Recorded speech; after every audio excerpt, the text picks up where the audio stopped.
நான் எதுக்கு கோயிலுக்கு போறேன், எனக்கு இந்த விஷயத்த பரிகாரம் பண்ண சொல்லி கொடுத்துருக்காங்க, போய் பண்ணிட்டு வரேன். பண்ணிட்டு வந்துட்டேன், நான் முடிச்சுட்டேன், உன் கையில கொடுத்துட்டேன் பகவானே, இதுக்கு மேல நீ பாத்துக்கோன்னு சொல்லிட்டு நீ அடுத்த வேலையை பார்க்க போனீங்கன்னா உங்களோட பக்தி அந்த இடத்துல வேலை செய்யும். சரி, நான் போயிட்டு வந்தேன் ஆனாலும் எனக்கு சரியாகலன்னு போது அது வேலை செய்யாது. ரெண்டாவது, இது எல்லாமே பாத்தீங்க அப்படின்னு சொன்னாக்கா ஒரு டெம்பரரி ரிலீஃப் தான் கொடுக்கும். புரியுதுங்களா?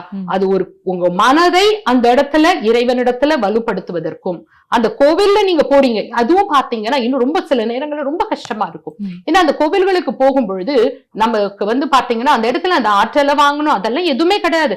தள்ளி விட்டுட்டு போய் என்ன பார்க்க போறோம், நம்ம பகவானோட பார்வை எம்மேல இருக்கான்னு பாருங்க.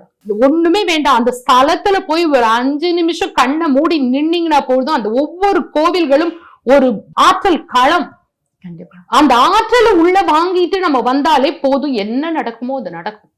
நீங்க அதிக நேரம் அங்க இருக்க வேண்டும் என்பதற்காக தான் உங்களுக்கு இதெல்லாம் சொல்லி அங்க வச்சிருக்கோம். அப்ப அந்த இடத்துல போய் நின்று இறை வழிபாட்டுக்கு உண்மையான மனதோடு அந்த இடத்துல இறைவா உன்னை எனக்கு காட்டு, எனக்குள்ளாக இருக்கக்கூடிய என் இறைத்தன்மையை வெளிப்படுத்தி காட்டு, நான் இந்த துன்பங்களை அனுபவிப்பதற்கு காரணம் வினைப்பயனே ஓர் தேகம் கண்டாய், அப்போ பல பிறவிகள்ல நான் சேர்த்து வைத்த அந்த துன்பத்தை தான் இன்று அனுபவித்துக் கொண்டு இருக்கின்றேன், இதை எனக்கு குறைத்து கொடு.